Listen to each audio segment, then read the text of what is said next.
Good evening, everyone. I'm your host, Jason Miles, and welcome to another episode of This is Revolution Podcast. If you are a returning listener, subscriber, so glad to have you back on a very special Thursday evening episode. This will be our last Thursday in the month of June. If you're new to the channel, welcome. So glad to have you here. If you do dig what you see, make sure you hit like and subscribe on your way out. We will be going into the champagne room after this. There's an interesting movie I saw last night, and I didn't even tell Bert Cooper about it before the show. And I kind of want to watch a little bit of it with him. I think he would appreciate this film, as he is a fan of combat sports and niggardry. And both of those things are in there. But let's get right down to it.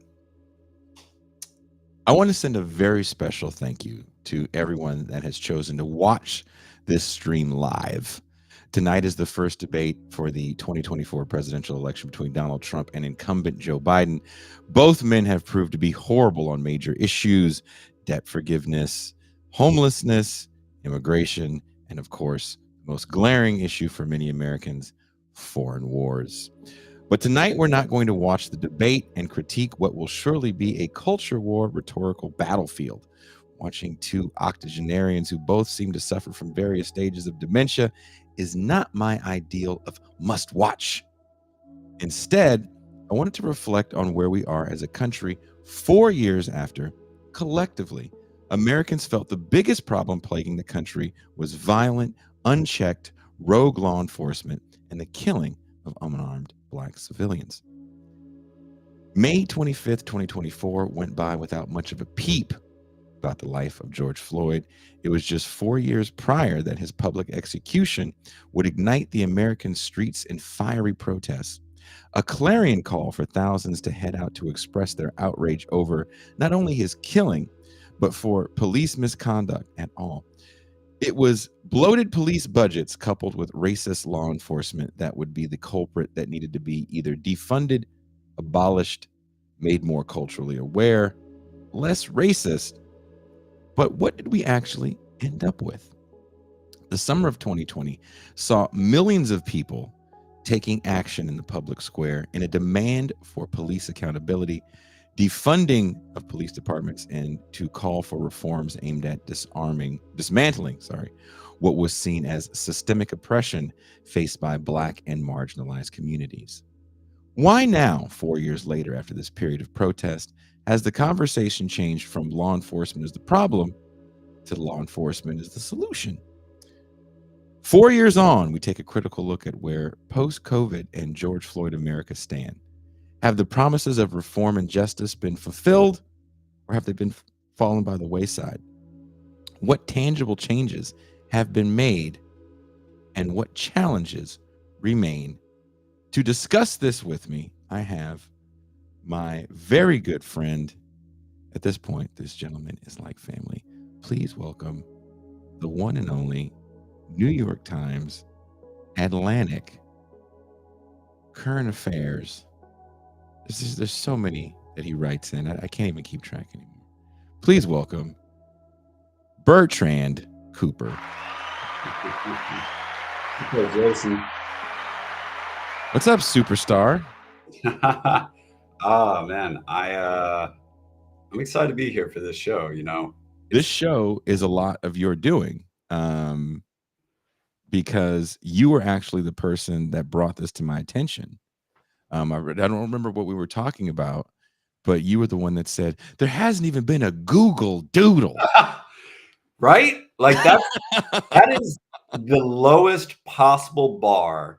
It's the best, but also the lowest barometer for corporate commercial interest in like a DEI diversity cause of any kind. No Google Doodle. Nothing. George Floyd is one of those people. I think individuals know the cartoon face of him, but if the actual man walked by people that had like shirts of the cartoon face, they'd be like, "Oh, who is that?" You'd hear doors lock. He's so tall. Yeah. Yeah. I mean, it's hard to believe it was 4 years ago. It seems fast, but it also yet seeing on Google, I mean, I just I thought there would be something, and you and I have discussed this a few times, but a lot of times you don't know really when like a moment, a movement, an era, an ethos, any of these fancy $5 words, you don't know when it ends. It felt like the end of this moment, the quote unquote racial reckoning was so clear down Yeah, it was when to American Fiction came out. That's when I knew it was over. When I saw that trailer, I was like, "Oh, looks like all the money's gone." And that's a good example because that was basically the only black film at the Oscars, and we didn't even get an Oscars so white. No, nobody. Look. Okay, I want to let me get the first question out of the way. Um, After 4 years post George Floyd, it seems as if America has forgotten that moment. How would you summarize the shift from holding law enforcement accountable to defunding or abolishing police departments to calls for more cops and return to tough on crime policies? Now, if you want to start this um, in the changing of moments, please continue down this road because I think all this stuff does play into that question. But it is fascinating for me because where I lived at the time in West Oakland, um, there wasn't protests on my street necessarily because I lived in somewhere called the Lower Bottoms. And I didn't live in the residential area of that. I definitely lived in the industrial area where you weren't supposed to live. So it was just me, a handful of people that were in the studio with me, and a massive homeless encampment. Mm. Um, so we saw it from a different angle because as people got really rowdy and wanted to blow stuff up and set stuff on fire, it's like, well, this is the only place that we have to eat around here. Mm. Yeah. So I have a very different I'm a lot less sanguine as some people are, but go ahead, Bert. So, we're back in 2020 and, and you've always been good about this, Jason, which is mentioning the additional names because we have Ahmaud Arbery before George Yes. Floyd, and then we have Breonna Taylor after, Yes. and we have several more folks whose names get recognized during that time. And it's COVID. Everybody is at home. It's kind of the last moments of Donald Trump, and we're all focused on this. And with George Floyd, it was this rare moment where even the staunchest opposition to, say, reforming the police, reforming the criminal justice system, everybody seemingly had to acknowledge that this was horrifying, that this was brutal, that to watch this, man have somebody kneel on his neck until he died was just fucking horrifying. And from there, you get these protests, especially because people are at home and a lot of people have, we'll get into this later probably, but additional financial support coming that they wouldn't have had otherwise. So this is, the only time that Americans have, some financial stipend. They're all focused on the same thing. There's never been, and they have just this clearly evil act that they can focus all of their attention on with a president who, for many people, is kind of clearly just a bad guy. I was going to ask you that. What role, in your opinion, because I looked it up because I wasn't sure. And if you're ever going to talk to Bert Cooper, personally or on air, you better have your shit together. And I can relate to this because we have similarities in our upbringing where, you better have proof. Like I am so bad, even if I'm dating you, I may write down things you said because you may be like, I didn't say that. I was like, well, actually, it was June 15th at 4:15. You called me a black motherfucker. See, you're ready for those barbershop arguments where it's to the death. And like, if you can't produce receipts, that's a 6-hour argument. Right? Because you know what it's like. When it's like you have to have your proof. So I looked it up. There have been more police killings after 2020 And we're on a pace to outnumber this previous year, 2023, right now, when it comes to police killings. Now, I didn't look up to see if there were guns involved on both sides. I didn't look that up. I just saw who was number one. Of course, again, it's white people. I think the proportionality is Pacific Islander Native American is getting shot the most, but the highest rate, I would say. But so there's no Donald Trump to have as your villain narrative, which was just so perfect. Do you think Donald Trump was perfect for the news media in a way they haven't had a presidential character like that probably since the early days of Obama? Oh, definitely in terms of a caricature. I mean, it was perfect in a number of ways. I mean, getting to 2020, leading up to that, what folks had wanted, the argument folks had wanted to make for the longest time was that heated rhetoric, that words could instigate, just violence. And Trump had gone on the record saying all of these things at his rallies, refusing to call out people who had been clearly white supremacists, saying all of these different things, always being soft on it. And then we have George Floyd. And so this, to a lot of folks, was the absolute proof of what they've been saying, that rhetoric mattered, that your words mattered, that what we allowed on TV mattered, that it was a form of violence that instigated other forms of violence. And so that just coalesced at least people who were very far left together to protest. Like, clearly, if not for Trump, if there had been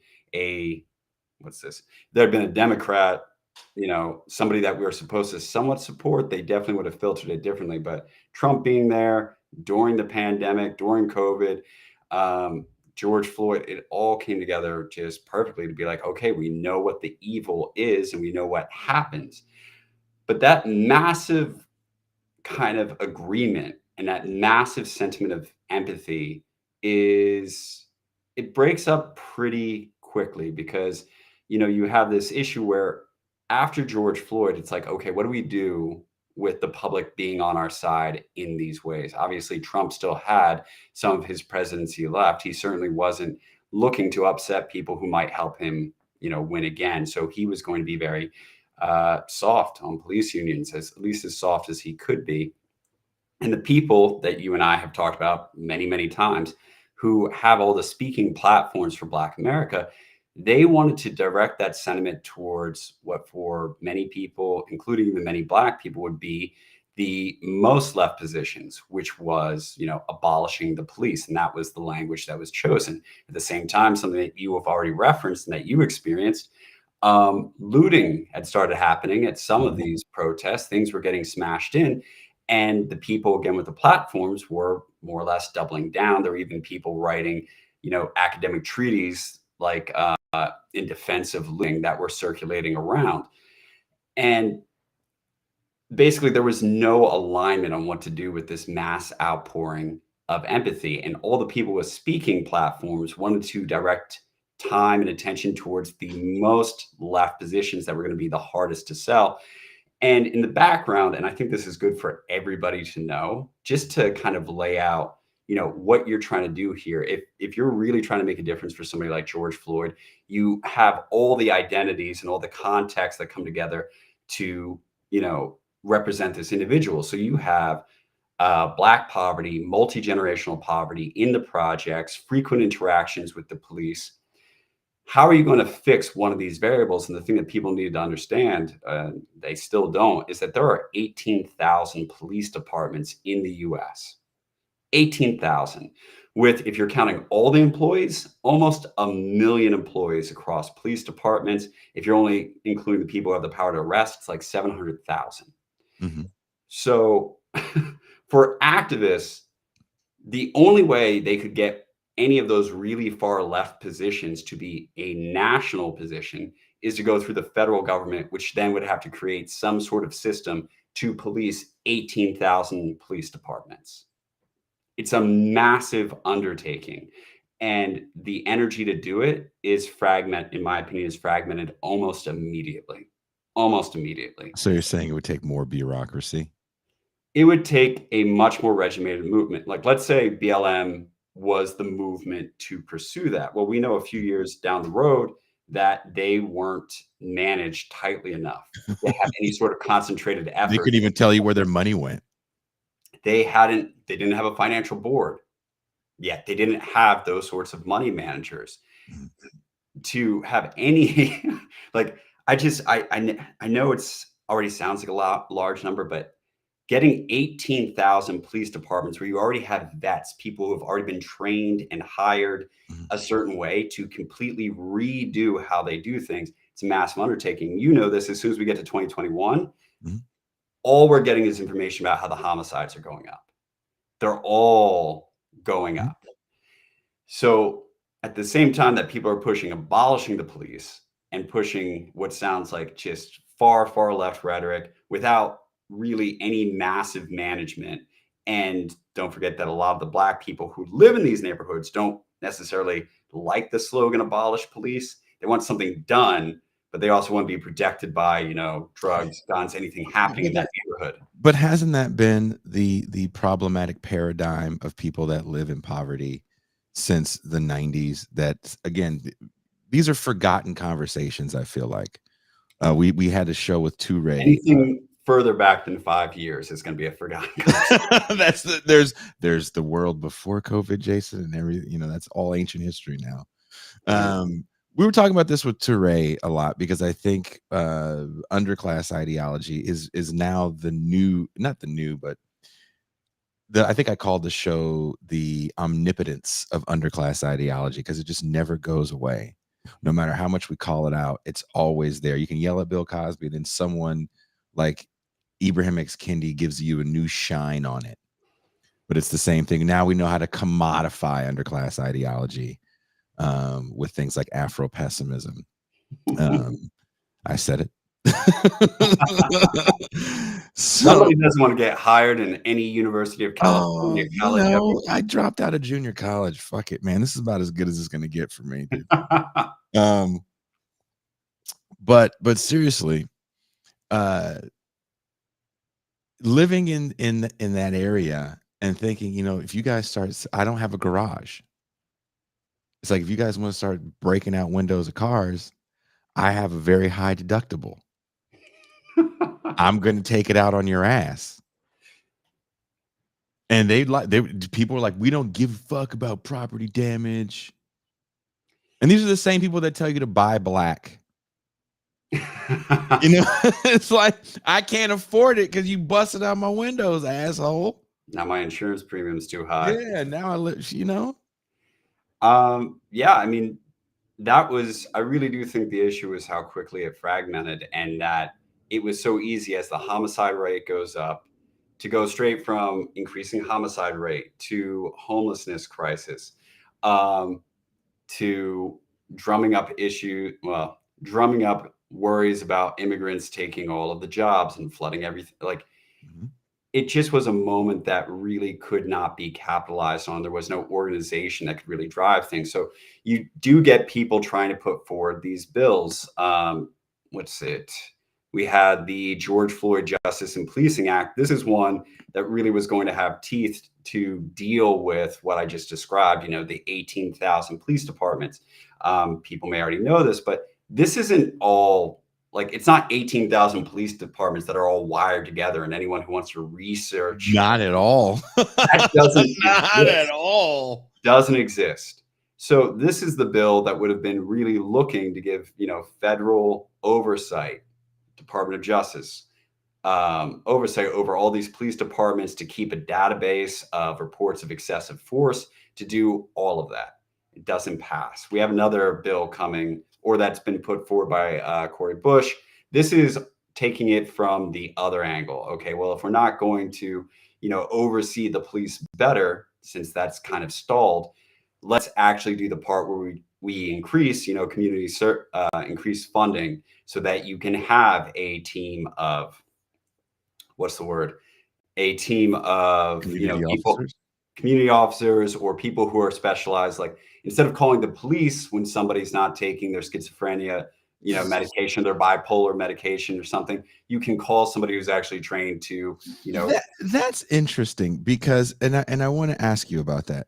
It Yeah. failed in Oregon, right? And I was very excited for Oregon. I feel sad about it failing, and I don't say fail. How should I say this? Oregon saying it failed. The mayor of Portland and the governor of Oregon is saying that failed. Jason Miles is not saying it failed. I'm saying I wish you would tweak something here, tweak something there. I'm sure there were things that worked. I was in downtown Portland for Deep State Cuba's wedding. We stayed there on our drive up to Kelowna, where his wedding was in BC in Canada. And I did not remember Portland and Seattle downtowns to look like that. They were pretty desolate at the time when we went there a few years ago. And I can see why Portland failed. You can't. This is what I think a lot of Americans understand, and this is what I really want to get at with even this show. Being so one cause centered, being so hashtag centered in your activism or your understanding of social ills can end up being extremely neoliberal. The idea that if I move a decimal point over on a spreadsheet, now I'm going to have proper funding for all of these anti-law enforcement programs. And again, Oregon shows you why that doesn't work the way you think it's going to work. It's just not that simple. First and foremost, people don't take you as seriously when you don't have a gun. You know, when you live in a major metropolitan area, i.e., New York, Los Angeles, San Francisco, Oakland, Houston, Chicago, not every interaction law enforcement has with unhoused or people that are technically insane is violent. I've had, I worked with these people that had violent, we had to remove them sometimes, violent episodes, and they had, severe mental illness. And I think people will be surprised how well you can get certain people out of a situation. I mean, there has been cases over the years, of course, but you have to look back almost 40 years to see some of these in major metropolitan areas. And we're not talking about, someone getting shot in Jacksonville because their parents called on a safety check. That's a little different. Because where is this stuff concentrated, right? It's concentrated in larger urban areas. In all of these discussions, you bring up a good point. That makes me want to ask, what is the end goal? Mm-hmm. What is the end goal? When we think about it, makes clear sense to me that the person responding to an emergency should be trained to respond to that emergency. Yes. That makes complete sense. But what do you hope happens on the other side of that? Because in many cases, if the only thing we're adjusting is the police response, then very likely what we're going to do is just pick a different place to house people. It might be a more humane place to house them, but it's not going to fix it. And so, people need to answer these questions. Like, if in your head, the reason somebody's doing crack is because they went to jail before, that's probably not the reason why they're doing crack. Now, going to jail could exacerbate it. It can give them our jails, our prisons, they're terrible. I don't really want to send anyone there. But don't imagine that if you can fix the place that we send them, that you'll then get them to stop doing drugs. The prison is probably not the source of why they're doing drugs. It could be unemployment, broken family, a million different other systems. So when you appreciate that, it's like, okay, in the best possible situation in Portland, in Oregon, where all we're doing is fixing the police response, what we end up with is just not sending drug addicts to prison, which I think is great, but they're going to go somewhere because this doesn't fix them being drug addicts. And then you have another instant fix solution, which is harm reduction, right? We're just going to give you a needle. We're just going to give you a cleaned out pipe. We're going to give you somewhere you can do dope, maybe. but we're not going to change anything else about your life.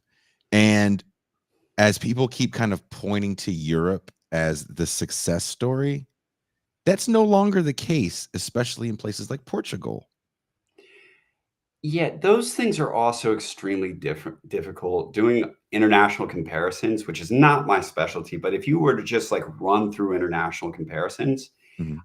you see all sorts of like, just cut to the example. Both Mexico and Japan have women's only trains to combat sexual assault.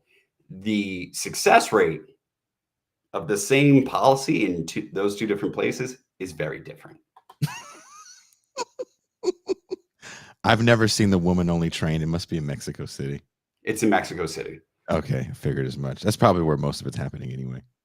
That's also why it's Mexico City. Yeah, it's fine here. Hey, ladies, you can ride the train here. You're fine. Trust me. A lot of times when you are looking, and I can use a U.S. example, this is completely off topic, but we had to do, Brown versus Board twice. Because a lot of times the policies that we write, all they're doing is enshrining, if the culture isn't in agreement, it just ends up being words on a page.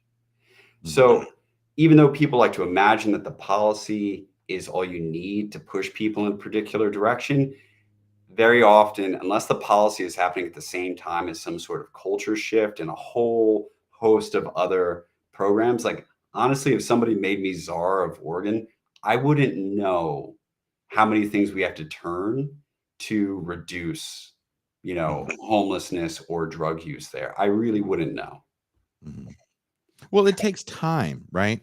And your clock starts ticking the moment you write the legislation. And a lot of this is where I find 2024 such a interesting year from 2020. Because in 2020, Democrats got to kind of wed themselves without making a commitment. They got to be a Damien, right? They got to do all the banging, eat all the kids' fruit roll-ups, coming all over the furniture, but they never had to make a commitment, right? Such a Damien move.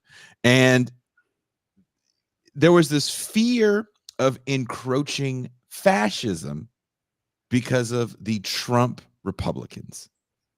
And if we let the Trump Republicans in office, then we're going to lose abortion rights and immigration's going to go to hell and all these other horrible things are going to happen, right? We're going to have a war in Gaza if Trump's in office because look, he moved the embassy. Well,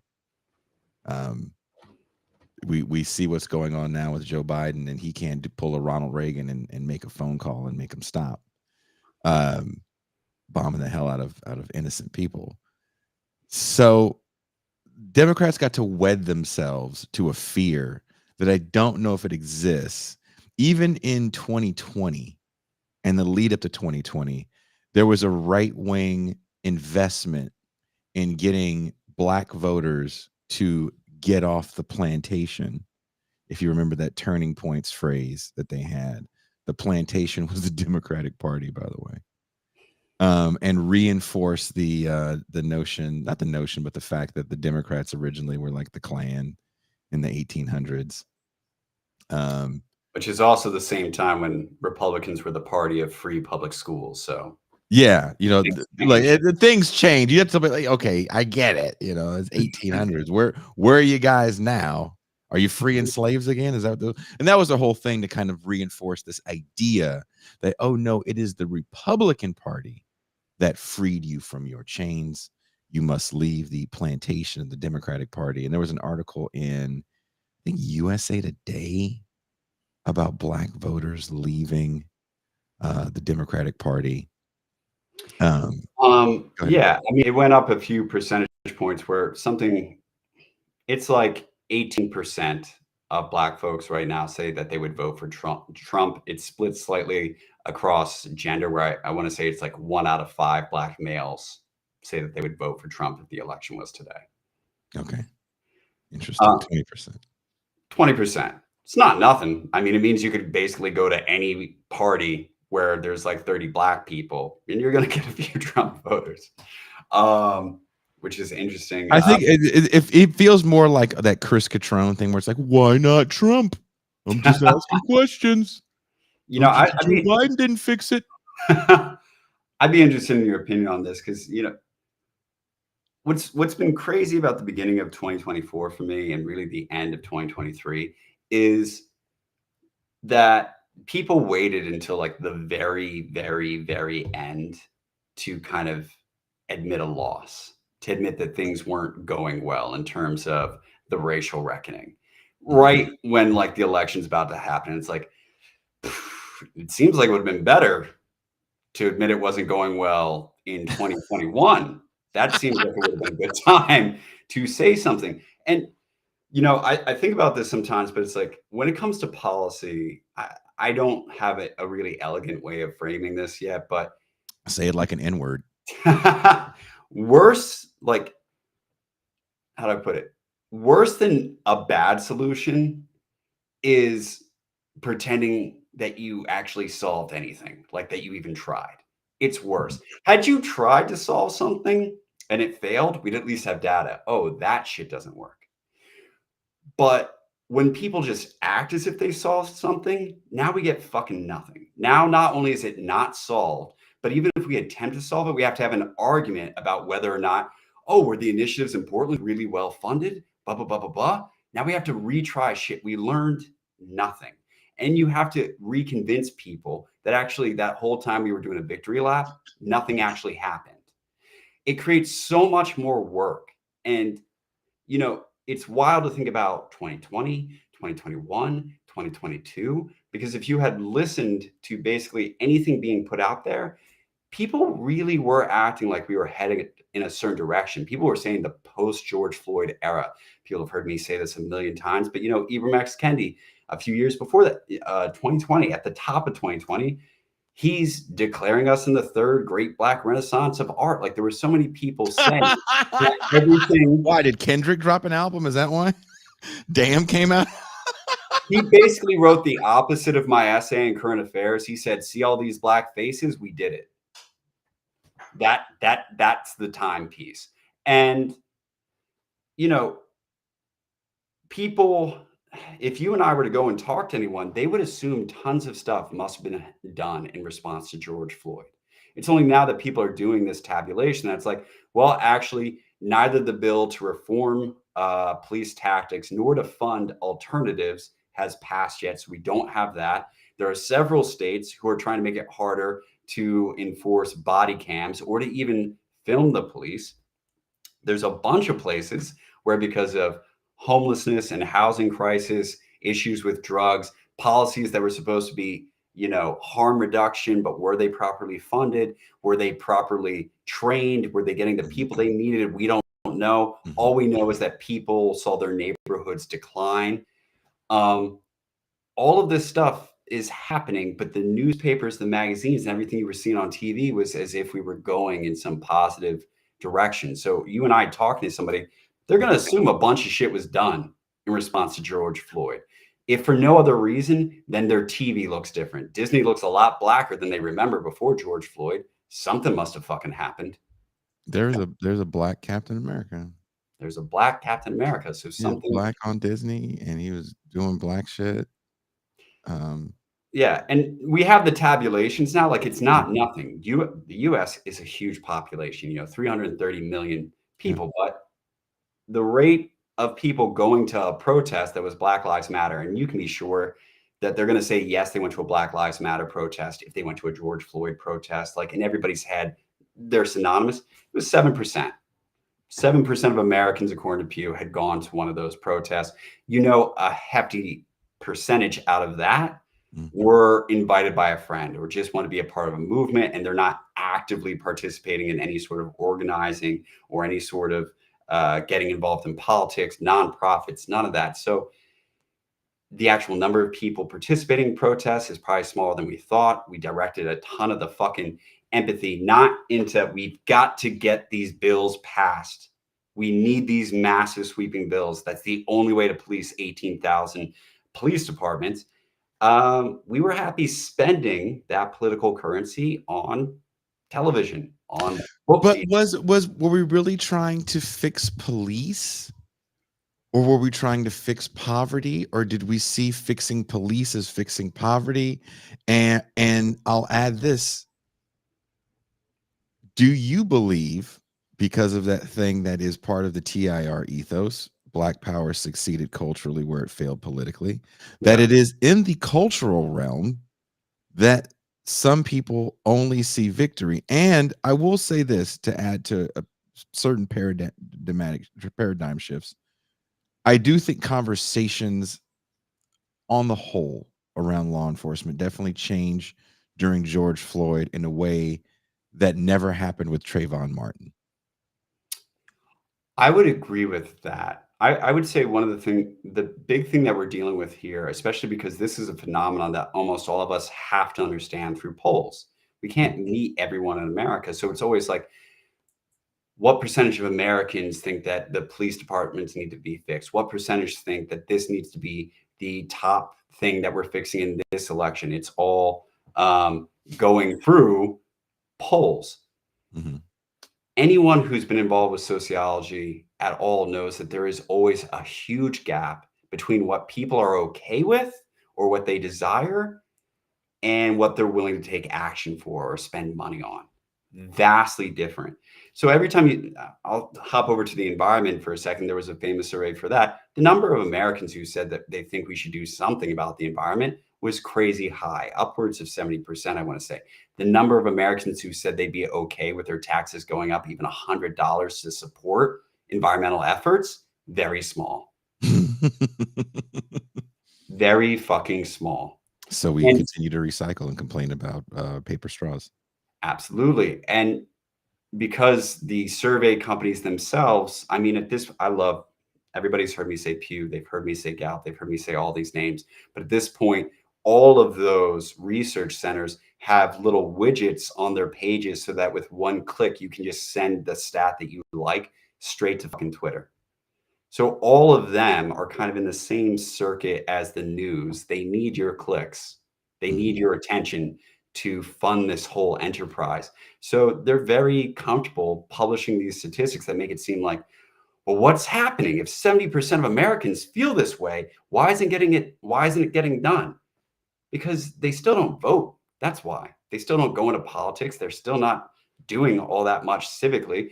And a lot of the people who care the most about police reform, who, if you poll, will say like something around half of Black Americans polled last year or the year before by Pew, said the only way that police departments could ever be expected to treat Black people fairly was to rebuild them entirely from the ground up.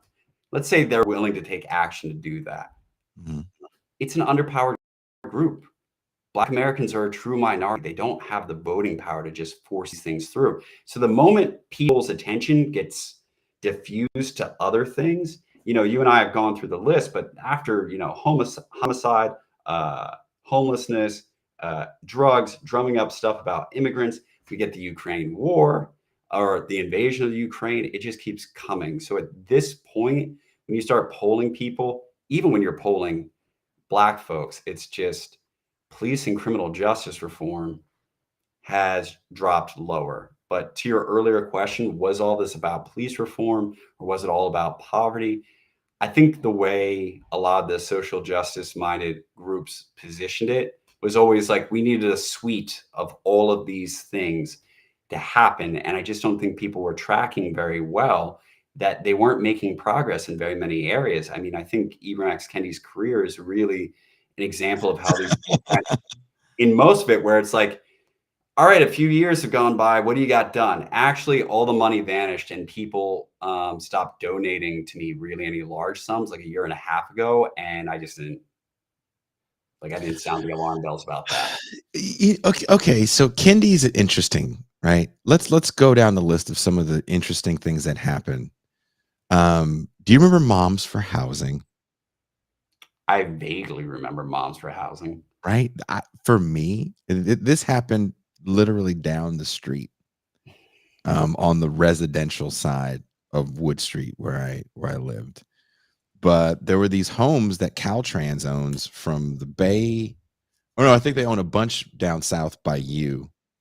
And there was some property that was owned by a corporate landlord that was just uninhabited in West Oakland. And I think this is the early days of the pandemic. And so there was a group called Mom for Housing where they were trying to take these houses over. And I think they had taken some, or, they worked with the city. And there was one that they were kind of protesting in to kind of prove a point, like, look, there's all these vacant homes. We have literal mothers and children that need shelter. Let's get involved and let's take these things over through eminent domain, or I can't think of the other name for it when a city buys a property.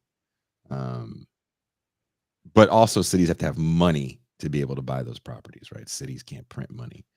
And the police came with like the big police tank to take, I think there was 3 or 4 women in the house and very small children at maybe 4 in the morning. Because I was watching Democracy Now! And they were being interviewed, and then you see somebody tap them on the shoulder like, hey, you guys got to go, because they've just like knocked down the door.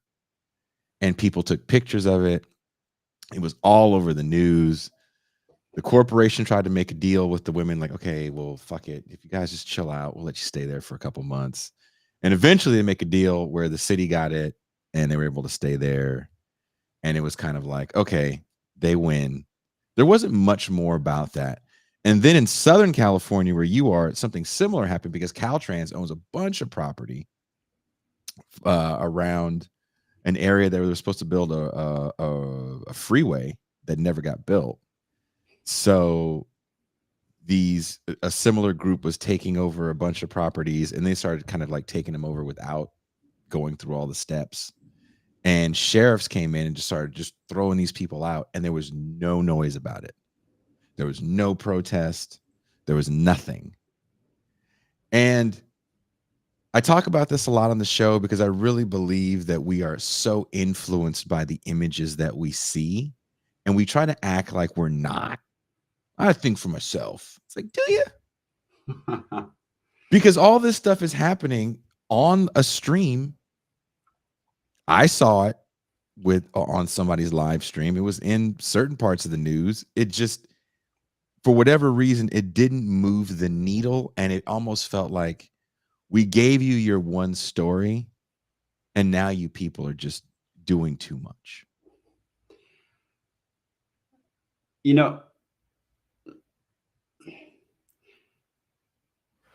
Something that I would ask anyone to like think about is, I don't believe there's any way to suggest, or actually, I'll pull back. What's funny to me is like, how do we have a conversation about this? Because if somebody were to just listen to this stream, listen to you and me talking right now, I'd be like, oh, we're just, bashing George Floyd, and we're not like appreciating the movement and everything that people were up against. But if I tune in to anyone trying to pass one of these bills, they're going to be saying that X, Y, and Z all failed, and that's why we need these bills, because nothing we've done thus far is enough. So you're not allowed to talk about these failures in any sort of passionate way, unless apparently you're on the congressional floor. But the thing that's always crazy to me, because you mentioned like this is a repeating argument from like the 90s, is, if activism was like sports, we'd be saying the point of activism is to fucking win. The point is to win. There is no other point. Every day that you are failing in your advocacy, the people you're advocating for are in the exact position they were before you fucking started. The point of advocacy is to fucking win. Okay, what does any team do when it's losing? It has to stop doing whatever's causing it to lose. And when I think about 3 years ago, 5 years ago, 10 years ago, I'm not really sure what's different about the way somebody like Ibram X. Kendi talks, or any of these people who are platform talk. I'm not really sure what's different about their tactics. I don't know what inventory they've done where they've gone like, hey, this is how we used to speak, present, name things. This was the slogans. This is how we used to reach out to celebrities. This is what we thought would work. It didn't. Mm-hmm. That's why we don't have these bills passed yet. So we're not going to do that shit anymore. I mean, that's what happens all the time. Someone said in the chat, you guys are being critical without offering solutions. It's like you act like there's solutions. That's the funny part. And this is what I'm trying to get at. If you don't, when you see, again, Moms for Housing, for 5 seconds, people cared about it. And then when it gets expanded in Southern California with a similar project, no one says peep because the media coverage isn't there. Is this really about me, Podcast Joe, offering solutions, or people not asking the right questions? And to your point, people not wanting to get involved.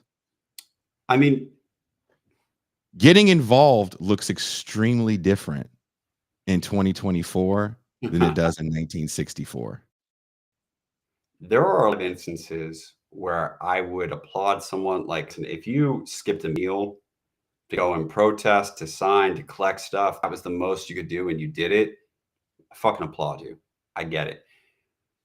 There are a lot of people where I have to ask the question where it's like, if you care this much, is this the best avenue for doing that? Like, there's the people that I just described where a protest might be the most they can do, but something I've wondered, and this is, it just sounds shitty automatically to wonder this, but all of those folks protesting at Columbia right now, I would like to know what their majors are and where they're planning to go.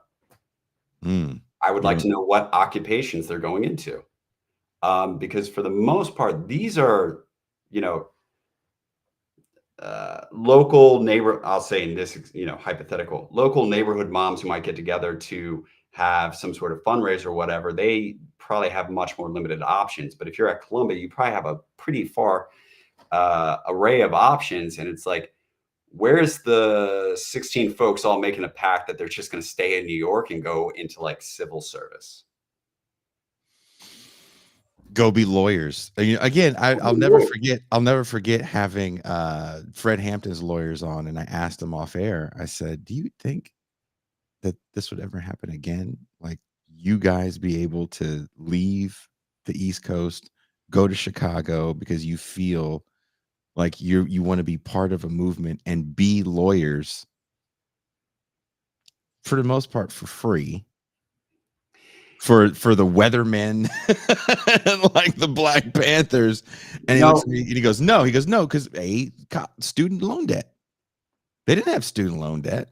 Which brings up the point again, where like if you are in that position where you got family that can pay for something like an Ivy League education, and you're also attending protests, like you're the one person who could come out to West Coast and like, yes, in the face of student loan debt, how much the lawyers out here make when they're in like nonprofit stuff, it's not cozy. But if you don't have that sort of crippling debt, Southern California actually pays a lot of people pretty well for nonprofit legal stuff. Like there's a lot of 6-figure spots, especially if you're bringing that sort of degree with you. And with you and I both being, I mean, you basically use the example with Fred Hampton and his lawyers, but with you and I both being Black, like the history of the movement really is like a lot of lawyers.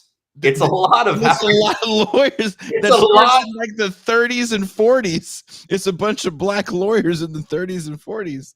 It's kind of hard to get done to even imagine the movement without lawyers. And then by the time you get to the mid to late 60s, you got like rogue lawyers, going out to Chicago, and they stayed fighting that fight. It wasn't like once Fred Hampton passed away, they said, F it, I'm going to go get a job in New York. No, they stayed and fought against, police corruption and police abuse until they retired. These guys they're much older now. And when we talk about student loan debt forgiveness, it's not just so your kid can go fuck off to Europe and eat avocado toast, right? It's because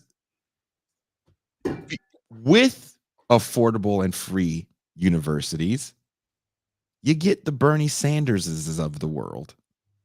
You get the civil rights movements of the world. You get people that are able to go, maybe I'll take a year off and go, fight for this cause because it makes sense. Yeah, I mean, it's harder to do. it's much harder to do. And I mean, how do I put it? I speak with so much fucking vitriol about all this. Oh my god, yeah, that's what Rogue One. I speak with so much vitriol about this because, like, and your show is great for this because we've had all these conversations. Mhm. When we were still talking, you brought them up earlier. When we were still talking about American fiction, like that is based off a book that came during what might be considered the last time that everyone gave a shit about what was going on with Black people. And the lesson there that happens over and over again is that those times pass. They don't last forever. Other things happen. And there's not even a guarantee that you're going to get another period where non-Black folks are really invested in what's going on with Black Americans. The reason why so much of this shit upsets me is because I did think that there was a chance, there was a moment that there was, in the midst of all the shit going on in, the 2010s and then right after George Floyd, that there was some genuine empathy there and there was something to direct in a particular towards a particular set of causes, to a point that I think you've raised, Jason, a few times, is like police violence is a horrible way to go, but it is also, of the things that kill us, it happens to be one that's particularly sensationalized in that it's very easy to do a video spot on homicide. It's way harder to do a video spot on like 10 years of, lead poisoning because you live in the fucking projects. Yeah. I say that to say George Floyd is from from the projects, and the child poverty rate, the official poverty rate, not the SPM, which I'll talk to about in a second. But the official poverty rate, it's basically flat the last 3 years. So the amount of children who are in official poverty has been basically the same. We know with the supplemental poverty rate, there was a brief moment where child poverty, once you included all the benefits we were giving those families, dropped way low. And then we stopped doing it. And when you think about what we're focusing attention on, what the media focuses attention on, I'd love to be able to do everything. We can't. Would a direct focus on poverty, on, preserving those pandemic era benefits for poor children, have done more for George Floyd's group? Or housing, would that have done more? Would something having to do with unemployment, job guarantees, any of these things have been a better use of our time if we were only going to get one fucking shot? And now to be here in 2024 and not even get a fucking Google Doodle.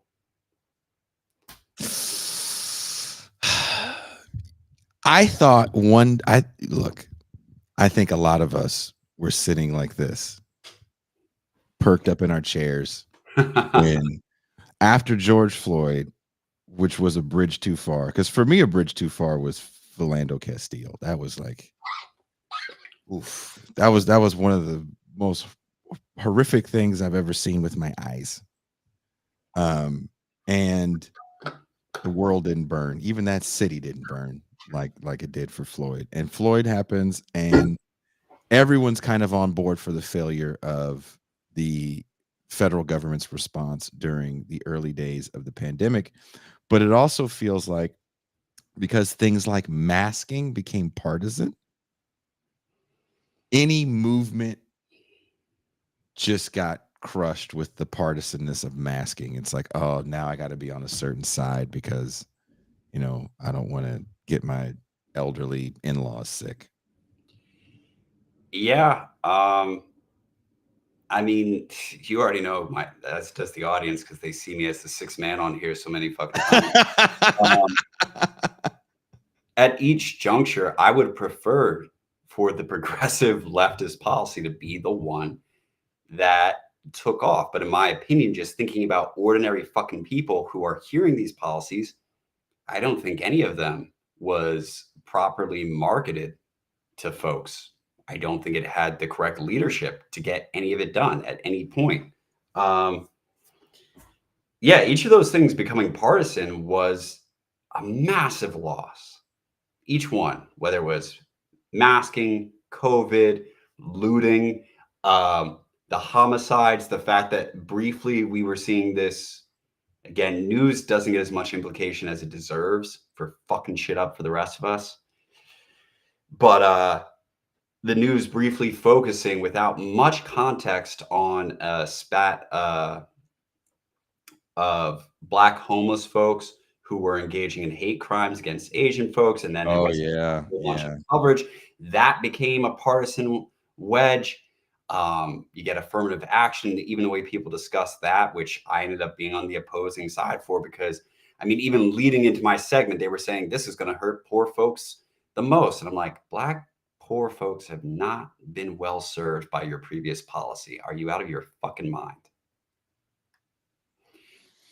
So, but did some Negroes win though?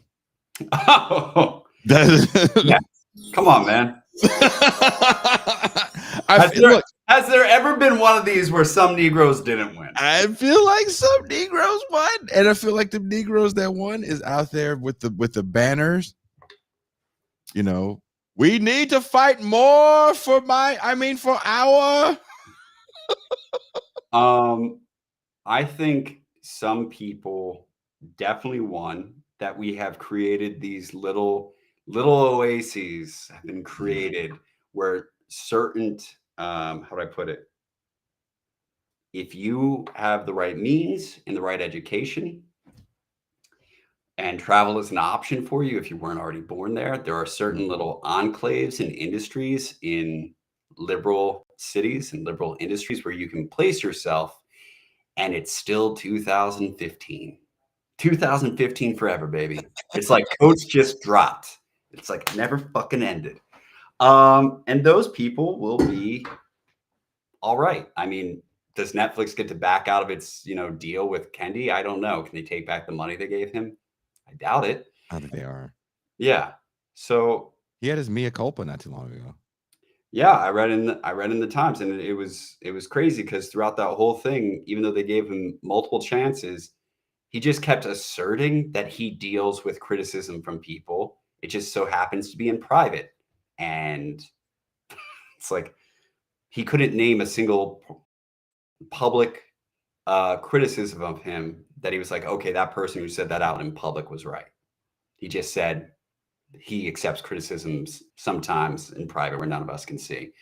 But to go on the pop culture wagon there, I saw, and it would have been great to have Tyler on for this because I was curious about his thoughts on it. But, we didn't get an Oscars So White, even though, American Fiction was the only thing that popped off.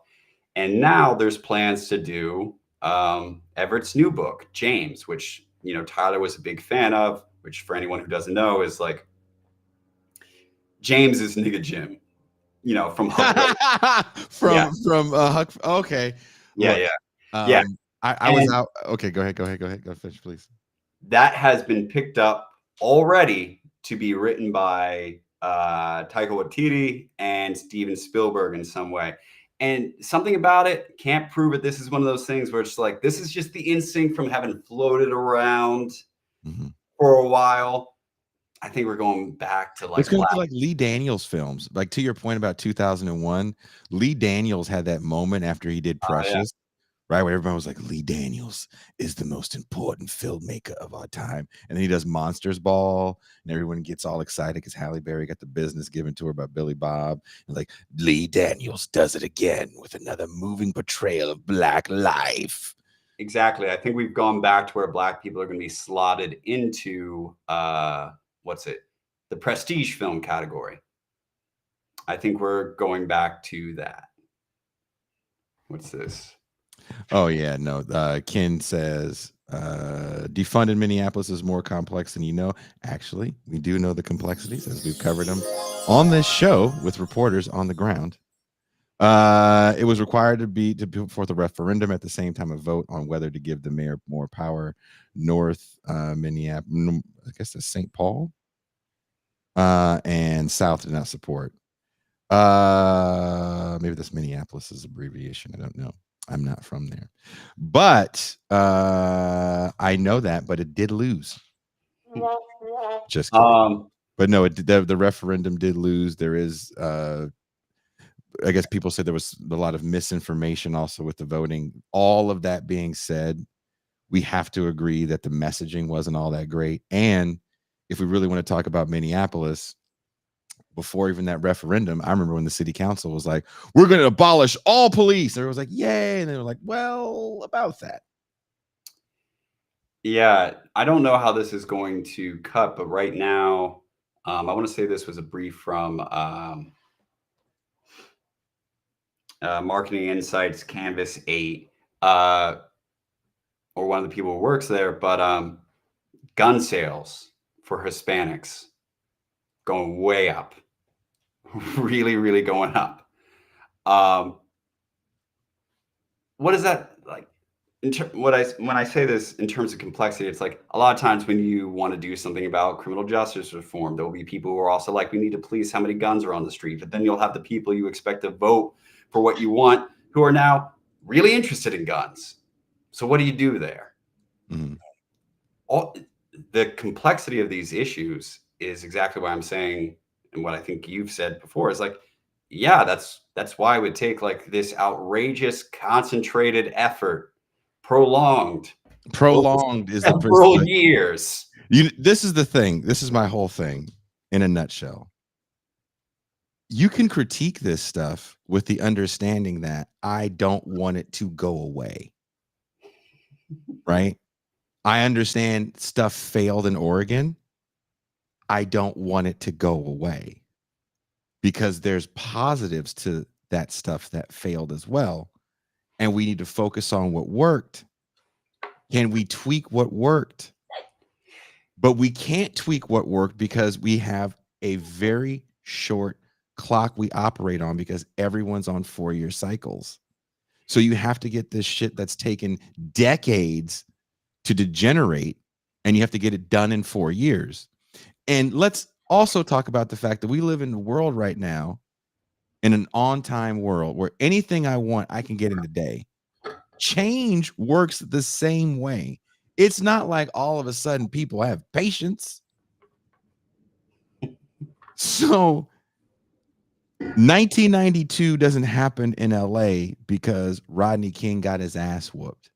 It doesn't even happen because that poor little girl got shot in a convenience store.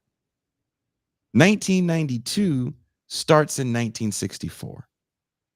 Hell, we can even say it starts in the 40s during that last migration of Black people to an area where jobs are still at a premium. It's not like every Negro that came from the South got a fucking job on the dock. That's what James Baldwin was talking about in the 60s. If we want to talk about critique, you can go back and watch James Baldwin on PBS. It's all on the internet, talking about some of the failures of the New Deal with this mass migration of, let's just call them refugees of Jim Crow, because it's true.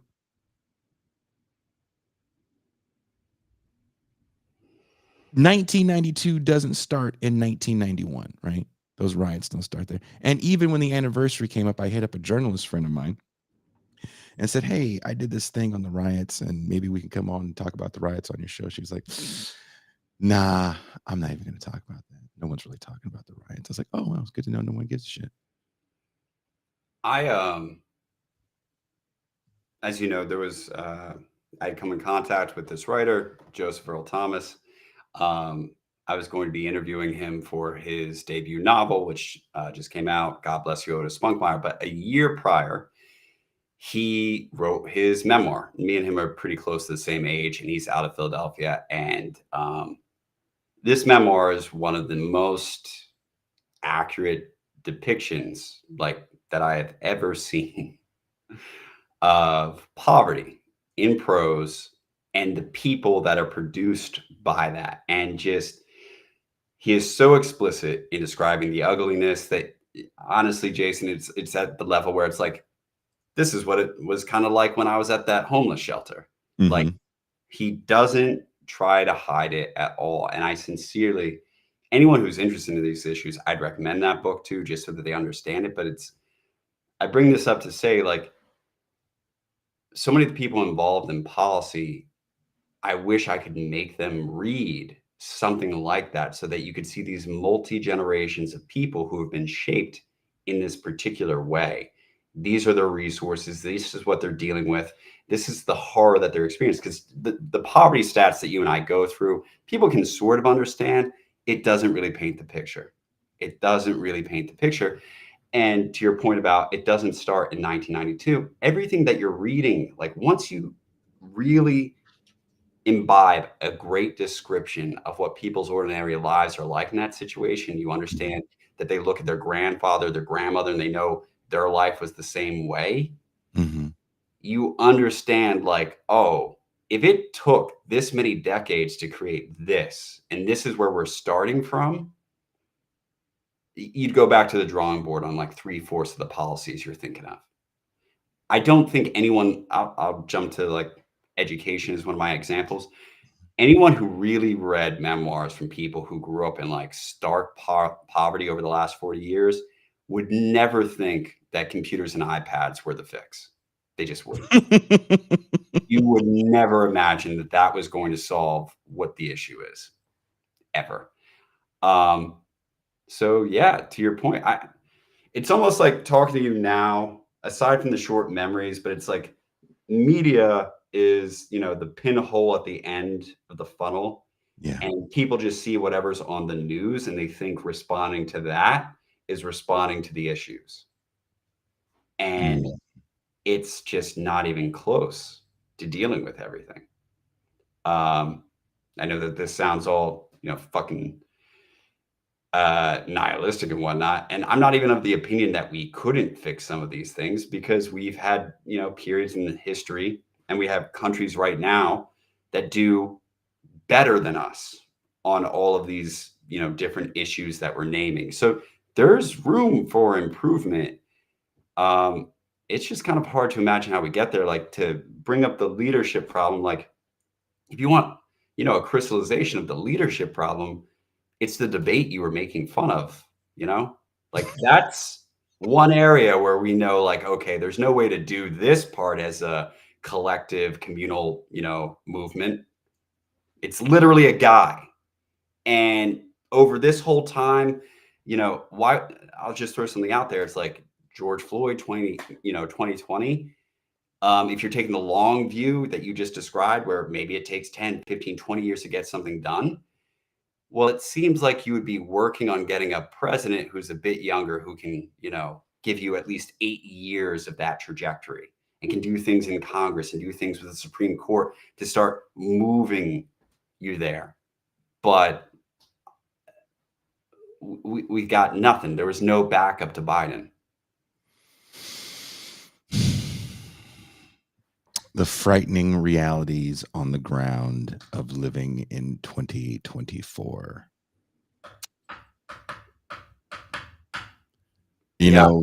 A bunch of people are watching this show on Twitter. Thank you guys for watching. Sadly, we don't have a moderator on Twitter, so I can't. If you're writing comments, the program we use, we don't always see them, so I apologize. If you have anything to say about anything we said, definitely please leave it in the comments. I don't have to remind you guys. You do all the time anyway. If this conversation was heavy and depressing, I wish I had a happy note. I will say this. We'll leave with a little bit of hope. If we go back to the riots, conversations sound very different. There is some similarities, but conversations sound very different when we talk about poverty, when we talk about law enforcement, when we talk about solutions, hell, even when we talk about housing. Let's not forget, as people watch this debate or don't watch this debate, let's not forget that it was about 8 years ago where we all wept when we heard those babies crying at the border, being separated from their adult supervision and thrown in dog kennels and not washed for days at a time, and some cases being put on trial while that may be gone, that tiny aspect, the policy remains. There's still families at the border that I see, entire families, not from this country. They've traveled over 1,000 miles in some of the most wicked terrain any of us can imagine for an opportunity, maybe to reunite with family on the other side. Let us not forget that we did frighten politicians to at least pay us some lip service.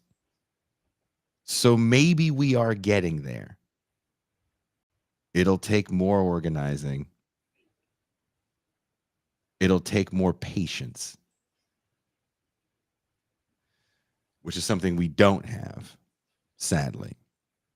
But let's remember that the civil rights movement doesn't happen because there were some dogs and water hoses and a speech happened and then you got some rights.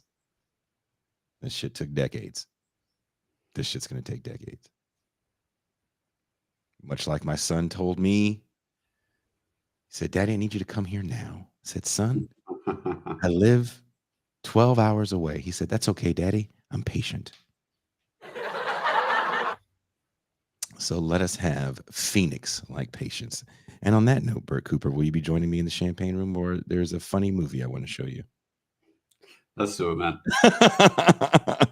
Thank you, guys. We are out.